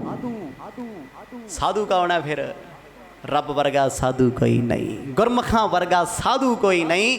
ਗੁਰੂ ਨਾਨਕ ਸਾਹਿਬ ਮਹਾਰਾਜ ਕਹਿੰਦੇ ਸਾਧੂ ਭਾਈਓ ਬਣਦਾ ਹੈ ਜਿਹਨੇ ਪਰਮ ਪਦ ਪ੍ਰਾਪਤ ਕੀਤਾ ਹੋਵੇ। ਪ੍ਰਿਥਮੇ ਯਮ ਸੋ 10 ਪ੍ਰਕਾਰਾ। ਅਗਲਾ ਬਚਨ ਸਾਹਿਬ ਆਖਦੇ ਆ, ਹੁਣ ਯਮ 8 ਤਰ੍ਹਾਂ ਦਾ ਹੈ ਯੋਗ, ਜਿਹ 'ਚ ਯਮ, ਨੇਮ, ਸਾਧਨਾ, ਪ੍ਰਾਣਾਯਾਮ, ਆਸਣ, ਭਗਤੀ ਜੋ ਵੀ ਹੈ। ਪਰ ਅੱਗੇ ਹੁਣ ਸਤਿਗੁਰ ਜ਼ਿਕਰ ਕਰਦੇ, ਕਹਿੰਦੇ ਯਮ 10 ਪ੍ਰਕਾਰ ਦਾ ਹੈ। ਇਹ ਤੁਹਾਨੂੰ ਔਖਾ ਜਿਹਾ ਲੱਗਦਾ ਹੋਣਾ ਸੁਣ ਕੇ ਵੀ ਆਹ ਤੇ ਬੜਾ ਟਫ ਵਿਸ਼ਾ। ਨਹੀਂ, ਇਹ ਸੌਖਾ ਬਹੁਤ ਹੈ, ਈਜ਼ੀ ਬਹੁਤ ਹੈ। ਵੇਖਿਓ ਹੁਣ ਅੱਗੇ ਕਿੱਦਾਂ ਸਮਝ ਆਉਂਦਾ। ਕਹਿੰਦੇ ਯਮ ਜਿਹੜਾ ਅੰਗ ਸੀ, ਯਮ ਆਪਾਂ ਅੰਗ ਦੱਸਿਆ ਸੀ ਨਾ ਪਹਿਲਾਂ ਵੀ ਯਮ ਤੇ ਨੇਮ ਯੋਗ ਦੇ ਅੰਗ ਨੇ। ਉਹ ਕਹਿੰਦੇ ਇਹ ਯਮ 10 ਤਰ੍ਹਾਂ ਦਾ ਹੈ, 10 ਪ੍ਰਕਾਰ ਦਾ ਹੈ। ਕਿਵੇਂ ਜ਼ਿੰਦਗੀ 'ਚ ਕੰਮ ਕਰਦਾ ਏ। ਲੱਛਣ ਤਿਨ ਕੋ ਕਰੋ ਬਿਥਾਰਾ। ਭਾਈ ਬਾਲਾ ਜੀ ਕੋਲ ਬੈਠੇ ਸੁਣਦੇ ਆ, ਉਹਨਾਂ ਨੇ ਸਾਰਾ ਕੁਝ ਲਿਖਿਆ ਹੈ। ਮਹਾਰਾਜ ਕਹਿੰਦੇ ਆਓ ਤੁਹਾਨੂੰ ਇਹਦੇ ਲੱਛਣ ਦੱਸੀਏ, ਯਮ ਦੀਆਂ ਨਿਸ਼ਾਨੀਆਂ ਦੱਸੀਏ ਵਿਸਥਾਰ ਨਾਲ। ਯਮ ਸਾਡੀ ਜ਼ਿੰਦਗੀ 'ਚ ਸਦਾ, ਪਰ ਸਾਨੂੰ ਨਹੀਂ ਪਤਾ, ਕਿਉਂਕਿ ਗਿਆਨ ਦਾ ਨਾ ਹੋਣਾ ਵੀ ਦੁੱਖਦਾਈ ਹੈ ਤੇ ਗਲਤ ਗਿਆਨ ਹੋਣਾ ਵੀ ਸੁੱਖ ਨਹੀਂ ਦਿੰਦਾ, ਉਹ ਵੀ ਦੁੱਖਦਾਈ ਹੈ। ਅਧੂਰਾ ਗਿਆਨ ਵੀ ਦੁੱਖਦਾਈ, ਬਹੁਤਾ ਗਿਆਨ ਵੀ ਦੁੱਖਦਾਈ। ਗਿਆਨ ਉਹ ਹੋਣਾ ਚਾਹੀਦਾ ਜੋ ਜੀਵਨ ਵਿੱਚ ਚੱਲਦਾ, ਉਹਦੇ ਇਰਦ ਗਿਰਦ ਘੁੰਮਦਾ ਤੇ ਸਮਝ ਆ ਜੇ ਤੇ ਨਜ਼ਾਰਾ ਹੀ ਬੜਾ ਹੈ, ਆਨੰਦ ਹੀ ਵੱਖਰਾ ਹੈ। ਗੁਰੂ ਸਾਹਿਬ ਕਹਿੰਦੇ ਇਹਦਾ ਵਿਸਥਾਰ ਕਰਦੇ ਆ ਰਾਜਨ। ਜੀਵਨ ਵਿੱਚ ਇਹਨਾਂ ਗੱਲਾਂ ਨੂੰ ਧਾਰਨ ਕਰਨ ਦੀ ਕੋਸ਼ਿਸ਼ ਕਰਿਓ। ਦੋਹਰਾ ਏਕ ਅਹਿੰਸਾ ਜਾਣੀਐ, ਮਨ ਬਚ ਕਾਇਆ ਤੀਨ। ਸਤਿਗੁਰ ਕਹਿੰਦੇ ਸਭ ਤੋਂ ਪਹਿਲਾਂ ਯੋਗੀਆਂ ਦੇ ਯਮ ਦਾ ਪਹਿਲਾ ਕਰਮ ਹੈ ਅਹਿੰਸਾ। ਅਹਿੰਸਾ ਸਮਝਦੇ ਹੋ? ਗਾਂਧੀ ਕਹਿੰਦਾ ਸੀ ਨਾ ਥੱਪੜ ਨਾ ਮਾਰਿਓ, ਗੱਲ ਲੱਗੇ ਕਰ ਦੋ। ਘੁੰਮਦਾ ਅੰਗਰੇਜ਼ਾਂ ਨਾਲ ਸੀ। ਅਹਿੰਸਾ ਪਰਮੋ ਧਰਮਾ ਕੌਣ ਕਹਿੰਦਾ ਸੀ? ਆ ਜਿਹਨੂੰ ਰਾਸ਼ਟਰ ਰੂਸ਼ਟਰ ਜਿਹਦਾ ਪਿਤਾ ਕਹਿੰਦੇ ਆ, ਰਾਸ਼ਟਰ ਪਿਤਾ, ਪਰ ਨਹੀਂ, ਉਹਦੀ ਅਹਿੰਸਾ ਨੇ 47 ਕਰਾਤੀਆਂ। ਅਹਿੰਸਾ, ਕਿਸੇ ਉੱਤੇ ਕਸ਼ਟ ਨਹੀਂ ਦੇਣਾ, ਥੱਪੜ ਨਹੀਂ ਮਾਰਨਾ, ਦੁੱਖ ਨਹੀਂ ਦੇਣਾ। ਤੇ ਜਿਹੜਾ ਸਾਧੂ ਤੁਹਾਡੇ ਘਰੇ ਆ ਗਿਆ ਨਾ, ਤੁਸੀਂ ਉਹਨੂੰ ਗਾਲਾਂ ਕੱਢ ਦੋ ਗੰਦੀਆਂ ਗੰਦੀਆਂ, ਉਹ ਕਹਿੰਦਾ ਰੱਬ ਤੇਰਾ ਭਲਾ ਕਰੇ, ਤੁਰ ਪੈਂਦਾ ਉਹ। ਤੇ ਜੇ ਕੋਈ ਪੰਜਾਬ ਵਾਲਾ ਸਾਧ ਬਣਿਆ ਹੋਵੇ, ਉਹ ਕਹਿੰਦਾ ਪਹਿਲਾਂ ਪੁੱਤ ਬਾਹਰ ਆ, ਬਾਕੀ ਫਿਰ ਦੇਖਾਂਗੇ ਕਿ ਕਿੱਥੇ ਮੰਗਣਾ, ਤੈਨੂੰ ਬੰਦਾ ਬਣਾ ਜਾ ਪਹਿਲਾਂ, ਮਤਲਬ ਖਾਲੀ ਹੈ। ਗੁਰੂ ਸਾਹਿਬ ਆਖਦੇ ਪਹਿਲਾਂ ਅਹਿੰਸਾ ਵੱਡੀ ਹੈ। ਅਹਿੰਸਾ 3 ਤਰ੍ਹਾਂ ਦੀ ਹੈ, ਤਨ ਦੀ ਅਹਿੰਸਾ, ਮਨ ਦੀ ਅਹਿੰਸਾ, ਧਨ ਦੀ ਅਹਿੰਸਾ। ਜੀਵਾਂ ਤੇ ਅਤਿਆਚਾਰ ਨਹੀਂ ਕਰਨਾ, ਮਨ ਜ਼ੁਬਾਨ ਕਰਕੇ ਕਿਸੇ ਨੂੰ ਮਾੜਾ ਨਹੀਂ ਬੋਲਣਾ, ਅਹਿੰਸਾ ਹੈ। ਹਿੰਸਾ ਹੁੰਦੀ ਹੈ ਜੀਵ ਨੂੰ ਮਾਰ ਦੇਣਾ, ਰਹਿਮ ਨਹੀਂ ਕਰਨਾ, ਤਰਸ ਨਹੀਂ ਕਰਨਾ। ਅਹਿੰਸਾ ਉਹਨੂੰ ਕਹਿੰਦੇ ਆ ਤਰਸ ਕਰਨਾ। ਕਿਸੇ ਨੇ ਸਾਹਮਣੇ ਗੁਨਾਹ ਕਰਤਾ, ਚੋਰੀ ਕਰ ਲਈ, ਕਹਿੰਦੇ ਯਾਰ ਨਾ ਮਾਰੋ, ਮਾਰ ਕੇ ਕੀ ਨਿਕਲੂਗਾ, ਛੱਡੋ ਪਰ। ਕਿਸੇ ਨੇ ਮਾੜਾ ਕੰਮ ਕੀਤਾ, ਉਹਦੇ ਸੋਚਿਆ ਵੀ ਜੇ ਮੈਂ ਇਹਦਾ ਰੌਲਾ ਪਾਉਣਾ, ਯਾਰ ਮੇਰੇ ਵੀ ਧੀ ਪੁੱਤ ਨੇ, ਜੇ ਕੱਲ੍ਹ ਨੂੰ ਉਹ ਇਸੇ ਥਾਂ ਤੇ ਖੜੇ ਹੋਏ ਤੇ ਉਦੋਂ ਮੈਂ ਕੀ ਬੋਲੂੰਗਾ। ਅਹਿੰਸਾ ਇਹਨੂੰ ਕਹਿੰਦੇ ਆ ਵੀ ਦੂਜੇ ਦਾ ਔਗਣ ਚੱਕਣ ਤੋਂ ਪਹਿਲਾਂ ਆਪਣੇ ਪਰਿਵਾਰ ਵੱਲ ਝਾਤ ਮਾਰੀ, ਆਪਣਿਆਂ ਵੱਲ ਝਾਤ ਮਾਰੀ ਵੀ ਮੇਰੇ ਕਿੰਨੇ ਕੁ ਦੁੱਧ ਦੇ ਧੋਤੇ ਆ, ਮੈਂ ਕਿਸੇ ਦੀ ਬੁਰਾਈ ਕਰਦਾ ਫਿਰਦਾ, ਮੈਂ ਕਿਸੇ ਦੇ ਧੀ ਪੁੱਤ ਦੀ ਨਿੰਦਾ ਕਰਾਂ, ਕਿਸੇ ਦੇ ਮਾਂ-ਬਾਪ ਨੂੰ ਮਾੜਾ ਕਹਾਂ, ਮੇਰੇ ਵਾਲੇ ਕਿੰਨੇ ਕੁ ਚੰਗੇ ਹੋਣਗੇ। ਫਿਰ ਸਮਝ ਆ ਜਾਊਗੀ ਨਹੀਂ, ਕਿਸੇ ਦਾ ਪਰਦਾ ਨਹੀਂ ਚੁੱਕਣਾ, ਕਿਸੇ ਨੂੰ ਮਾੜਾ ਨਹੀਂ ਕਹਿਣਾ। ਸਤਿਗੁਰ ਕਹਿੰਦੇ ਅਹਿੰਸਾ 3 ਤਰ੍ਹਾਂ ਦੀ ਹੈ, ਮਨ ਦੀ, ਤਨ ਦੀ ਅਤੇ ਧਨ ਦੀ ਹੈ। ਪਰ ਕੋ ਬੁਰਾ ਜੇ ਚਿਤਵਨਾ, ਮਨ ਕੀ ਹਿੰਸਾ ਚੀਨ। ਹੁਣ ਅਹਿੰਸਾ ਦੇ ਵਿੱਚ ਗੁਣ ਹੈ ਵੀ ਦਇਆ ਕਰੋ, ਤਰਸ ਕਰੋ। ਸਾਹਿਬ ਕਹਿੰਦੇ ਪਰਾਏ ਦਾ ਬੁਰਾ ਮਨ ਵਿੱਚ ਸੋਚੀ ਜਾਣਾ, ਇਹ ਕੀ ਹੈ? ਪਹਿਲੀ ਹਿੰਸਾ ਹੈ। ਹਿੰਸਾ ਮਤਲਬ ਜਿਹੋ ਜਿਹਾ ਬੁਰਾ ਸੋਚਿਆ ਉਹੋ ਜਿਹਾ ਕੀਤਾ।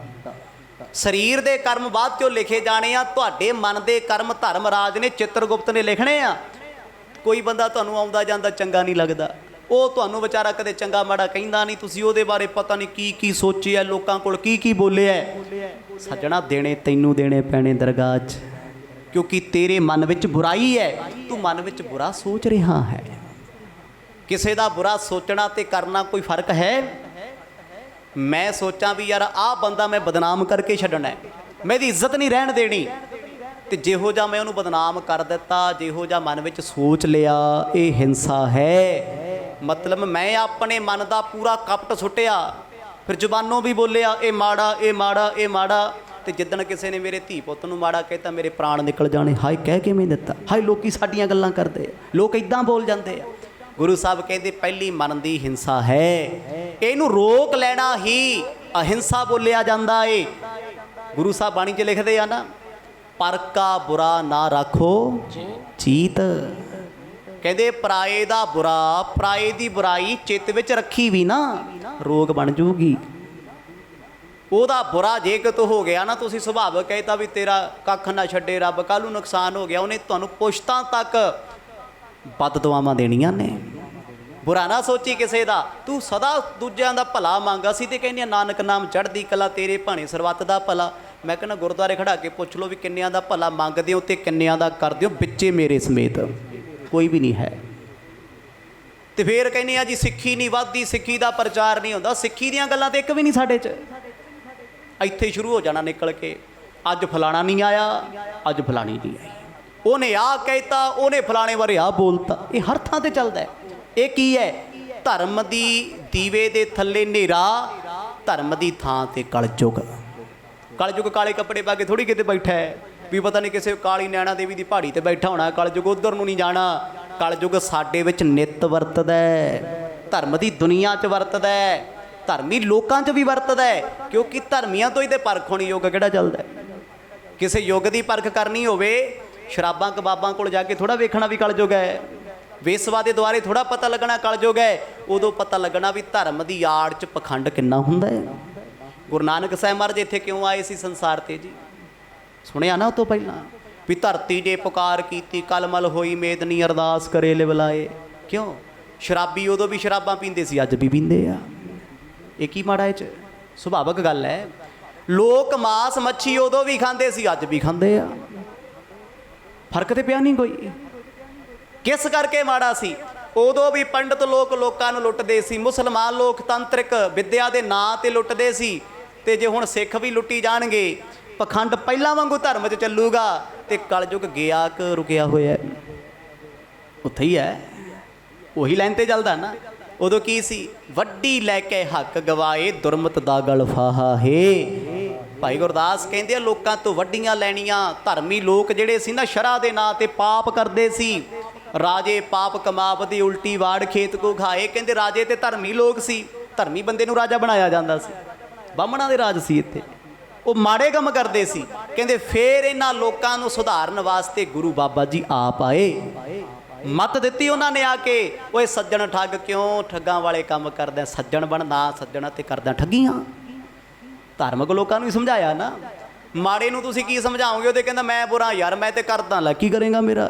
ਧਾਰਮਿਕ ਬੰਦੇ ਨੂੰ ਕਹਿਣਾ ਪੈਂਦਾ ਤੂੰ ਧਰਮੀ ਹੋ ਕੇ ਮਾੜੇ ਕੰਮ ਨਾ ਕਰੋ, ਰੱਬ ਵੇਖਦਾ ਏ। ਸਤਿਗੁਰ ਕਹਿੰਦੇ ਪਰਾਏ ਦਾ ਬੁਰਾ ਹਿਰਦੇ ਵਿੱਚ ਨਹੀਂ ਰੱਖਣਾ। ਸਿੱਖ ਨਹੀਂ, ਕਿਸੇ ਵੀ ਯੋਗੀ ਨੇ। ਸਿੱਖ ਤੋਂ ਭਾਵ ਹੈ ਸਿੱਖਿਆ ਲੈਣ ਵਾਲਾ, ਸਿਖਿਆਰਥੀ। ਕਹਿੰਦੇ ਕੋਈ ਵੀ ਹੋਵੇ, ਤੁਹਾਡਾ ਕੋਈ ਬੁਰਾ ਵੀ ਕਰ ਗਿਆ ਨਾ, ਉਹਦੇ ਲਈ ਚਿਤਵਨੀ ਨਾ ਮਨ ਵਿੱਚ ਰੱਖੋ।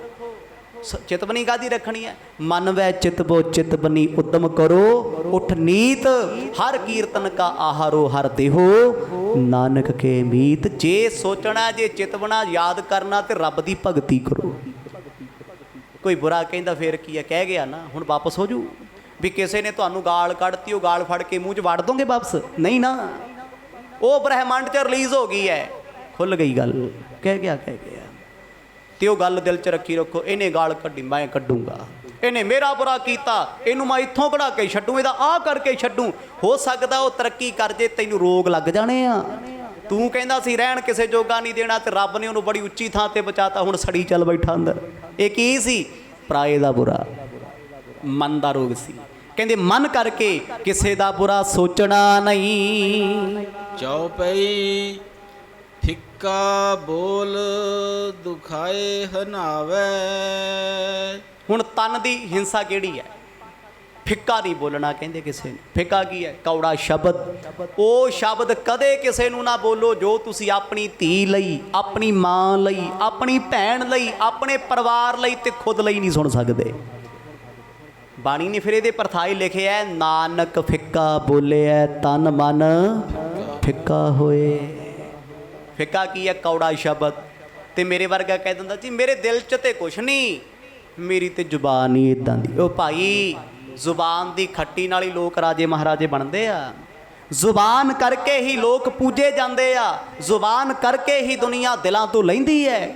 ਤੇ ਤੇਰਾ ਦਿਲ ਕਿਹਨੇ ਸਰਜਰੀ ਕਰਕੇ ਵੇਖਿਆ ਤੂੰ ਕਿੰਨਾ ਕੁ ਚੰਗਾ ਅੰਦਰੋਂ? ਕਿਉਂਕਿ ਜੋ ਪਾਵੈ ਵਸਤ ਭਾਂਡੇ ਵਿੱਚ ਸਾਈ ਨਿਕਲੈ, ਕਿਆ ਕੋਈ ਕਰੇ ਵਿਚਾਰਾ। ਸਤਿਗੁਰ ਤੇ ਕਹਿੰਦੇ ਭਾਂਡੇ 'ਚ ਜਿਹੜੀ ਵਸਤੂ ਪਾਈ ਉਹੀ ਨਿਕਲੂਗੀ। ਤੁਸੀਂ ਜੱਗ 'ਚ ਦੁੱਧ ਪਾਇਆ, 2 ਘੰਟਿਆਂ 4 ਬਾਅਦ ਜੱਗ ਟੇਢਾ ਕਰੋਗੇ, ਕੀ ਨਿਕਲੂ? ਪਾਣੀ ਕਿ ਦੁੱਧ? ਦੁੱਧ। ਦਹੀਂ ਪਾਇਆ ਤੇ ਦਹੀਂ ਨਿਕਲੂ, ਜੂਸ ਪਾਇਆ ਤੇ ਜੂਸ ਨਿਕਲੂ। ਸੱਜਣਾ ਜੋ ਤੂੰ ਆਪਣੇ ਅੰਦਰ ਪਾਇਆ, ਤੇਰੀ ਜ਼ੁਬਾਨ ਨੇ ਉਹ ਹੀ ਬੋਲਣਾ ਹੈ। ਕਹਿੰਦੇ ਫਿੱਕਾ ਬੋਲ ਸਾਧੂ ਨਹੀਂ ਬੋਲਦੇ। ਯਮ ਦਾ ਦੂਜਾ ਗੁਣ ਹੈ। ਕਹਿੰਦੇ ਇੱਕ ਤੇ ਮਨ ਕਰਕੇ ਬੁਰਾ ਨਹੀਂ ਸੋਚਣਾ, ਤੇ ਇਕੱਲਾ ਸੋਚਣਾ ਨਹੀਂ। ਕਹਿੰਦੇ ਤਨ ਦੀ ਹਿੰਸਾ ਕਿਹੜੀ ਹੈ? ਫਿੱਕਾ ਬੋਲਣਾ। ਉਹ ਤੂੰ ਬੋਲਣਾ ਨਹੀਂ। ਫਿੱਕਾ ਕੀ ਹੈ? ਕਿਸੇ ਨੂੰ ਉਹ ਕਰੜੇ ਬੋਲ ਬੋਲਣੇ, ਮਾੜਾ ਕਹਿ ਦੇਣਾ ਕਿਸੇ ਨੂੰ, ਕਿਸੇ ਬਾਰੇ ਬੁਰਾ ਸੋਚਣਾ, ਬੁਰਾ ਬੋਲ ਜਾਣਾ ਜੋ ਗੱਲ ਹਰਟ ਕਰ ਜੇ। ਕੋਈ ਤੁਹਾਡੇ ਕੋਲ ਮਾਣ ਨਾਲ ਆਇਆ, ਇੱਜ਼ਤ ਨਾਲ ਆਇਆ, ਤੁਸੀਂ ਇਹੋ ਜਿਹੀ ਸ਼ਬਦਾਵਲੀ ਵਰਤੀ ਜਿਹਨੂੰ ਤੁਸੀਂ ਮਾੜਾ ਬੋਲ ਕੇ ਆਏ ਹੋ ਨਾ, ਮਤ ਸੋਚਿਓ ਵੀ ਉਹ ਤੁਹਾਡੇ ਹੁਣ ਪਿੱਛੇ ਬਹਿ ਕੇ ਭਗਤੀ ਕਰਦਾ ਹੋਊਗਾ, ਉਹ ਵੀ ਗਾਲ ਤੇ ਗਾਲ ਕੱਢਦਾ ਹੋਊਗਾ ਵੀ ਰੱਬ ਕਰੇ ਦਾ ਕੱਖ ਨਾ ਰਹੇ, ਦਾ ਆਹ ਹੋ ਜੇ, ਦਾ ਉਹ ਹੋ ਜੇ। ਹੁੰਦਾ ਹੈ, ਹਰੇਕ ਬੰਦਾ ਕਹਿੰਦਾ ਹੈ। ਤੁਸੀਂ ਲੋਕ ਕਿਸੇ ਨੂੰ ਗਾਲ ਕੱਢ ਕੇ ਆਓ, ਕਿਸੇ ਨੂੰ ਬੁਰਾ ਕਹਿ ਕੇ ਆਓ, 4 ਬੰਦਿਆਂ 'ਚ ਬੇਇੱਜ਼ਤੀ ਕਰਕੇ ਆਓ, ਤੇ ਘਰੇ ਆ ਕੇ ਸੋਚਿਓ ਵੀ ਮੈਂ ਤੇ ਆਪਣਾ ਗਵਾਰ ਕੱਢ ਆਇਆ, ਵੀ ਉਹ ਤੇ ਮੇਰੀਆਂ ਸਿਫਤਾਂ ਕਰਦਾ ਹੋਣਾ ਵੀ ਇਹ ਰੱਬਾ ਬੰਦੇ ਦੀ ਉਮਰ ਵਧਾ ਦੀ, ਇਹ ਤੇ ਬਹੁਤ ਚੰਗਾ ਹੈ, ਤੇ ਰੋਜ਼ ਇਦਾਂ ਬੋਲੇ। ਉਹ ਕਹਿੰਦਾ ਇਹਦੀ ਜ਼ੁਬਾਨ ਸੜ ਜੇ। ਇਹ ਕਾਹਦਾ ਨਤੀਜਾ ਏ? ਫਿੱਕੇ ਬੋਲਣ ਦਾ, ਕੌੜਾ ਬੋਲਣ ਦਾ। ਹੁਣ ਫਿੱਕਾ ਬੋਲ ਕਿਹੜਾ ਸੀ? ਦ੍ਰੋਪਦੀ ਦੇ ਵੇਲੇ ਇੱਕੋ ਗੱਲ ਹੋਈ ਸੀ ਨਾ। ਕਹਿੰਦੇ ਦ੍ਰੋਪਦੀ ਦੇ ਬੋਲ ਸਨ, ਅੰਨੇ ਦੀ ਔਲਾਦ ਅੰਨੀ। ਬੋਲ ਹੈ, ਇੱਕ ਸ਼ਬਦ ਹੈ, ਤੇ ਉਹ ਸ਼ਬਦ ਨੇ ਮਹਾਭਾਰਤ ਕਰਾਤਾ ਤੇ ਕ੍ਰਿਸ਼ਨ ਨੂੰ ਵਕਤ ਪਾਤਾ। ਆਖੋ ਸਤਨਾਮ। ਕਿੰਨੀਆਂ ਖੂਣੀਆਂ ਖੱਪ ਗਈਆਂ ਭਾਰਤ 'ਚ, ਮਹਾਭਾਰਤ ਵਿੱਚ। ਕੁਰੂਕਸ਼ੇਤਰ ਦੀ ਧਰਤੀ ਤੇ ਯੁੱਧ ਹੋਇਆ ਨਾ। ਸਨਾਤਨ ਮਤ ਦਾ ਇਤਿਹਾਸ ਕਹਿੰਦੇ ਕਿਹੜੀ ਗੱਲ ਸੀ? ਸਿਰਫ ਇੰਨਾ ਸੀ ਵੀ ਦੁਰਯੋਧਨ ਵਰਗੇ ਡਿੱਗੇ ਆ ਪਾਣੀ ਵਿੱਚੋਂ, ਕਹਿੰਦੀ ਅੰਨੇ ਦੀ ਔਲਾਦ ਅੰਨੀ। ਆ ਸ਼ਬਦ ਕਹਾਇਆ। ਜੇ ਉਹਦੇ ਦਿਲ ਵਿੱਚ ਬੁਰਾ ਸੀ ਕਿਸੇ ਪ੍ਰਤੀ, ਉਹਨੇ ਫਿੱਕਾ ਬੋਲ ਬੋਲ ਦਿੱਤਾ, ਤੇ ਫਿੱਕੇ ਬੋਲ ਦੇ ਨਤੀਜੇ ਰਿਜ਼ਲਟ ਕੀ ਨੇ ਜੀ। ਤੇ ਜੇ ਕਿਸੇ ਨੇ ਰਾਹ ਜਾਂਦੇ ਨੂੰ ਮਿੱਠਾ ਬੋਲ ਕੇ ਆਖਿਆ ਨਾ, ਪਿਆਰਿਆ ਪਾਣੀ ਪੀ ਲਾ, ਉਹ ਲੱਖ ਤੁਹਾਡਾ ਬੁਰਾ ਦੁਸ਼ਮਣ ਸੀ।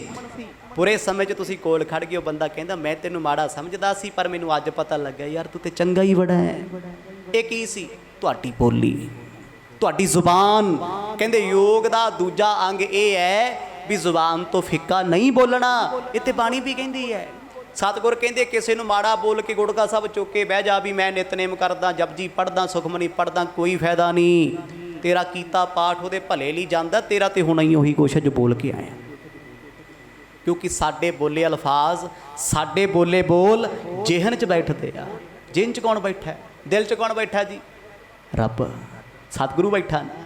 ਤੇ ਜਦੋਂ ਉਸ ਸਤਿਗੁਰੂ ਨੂੰ ਗਾਲਾਂ ਕੱਢ ਕੇ ਆਏ ਆ, ਬੁਰਾ ਬੋਲ ਕੇ ਆਏ ਆ, ਤੇ ਕਿਹੜੇ ਰੱਬ ਨੂੰ ਮਨਾਉਂਦੇ ਫਿਰਦੇ ਆ ਜੋ ਸਾਨੂੰ ਅੰਦਰ ਦੀ ਸ਼ਾਂਤੀ ਦੇ। ਲੈ ਤੁਸੀਂ ਕਿਸੇ ਬੰਦੇ ਨੂੰ ਮਾੜਾ ਕਹਿ ਕੇ ਆਓ, ਪਰਖ ਲਿਓ ਕਦੇ। ਜੇ ਨੀਂਦ ਆ ਗਈ ਤੇ ਤਾਂ ਦੱਸਿਓ, ਤੇ ਜੇ ਆ ਗਈ ਤੇ ਸਮਝੋ ਸਾਡੇ ਵਰਗਾ ਢੀਠ ਤੇ ਬਸ਼ਰਮ ਕੋਈ ਨਹੀਂ, ਅਸੀਂ ਪਾਪੀ ਹਾਂ। ਫਿਰ ਮੈਂ ਤੇ ਇਹ ਗੱਲ ਤੋਂ ਡਰ ਕੇ ਕਹਿੰਦਾ, ਮੈਂ ਪਹਿਲਾਂ ਤਾਂ ਕੋਸ਼ਿਸ਼ ਕਰਦਾ ਵੀ ਕਿਸੇ ਨੂੰ ਮਾੜਾ ਬੋਲਾਂ ਹੀ ਨਾ।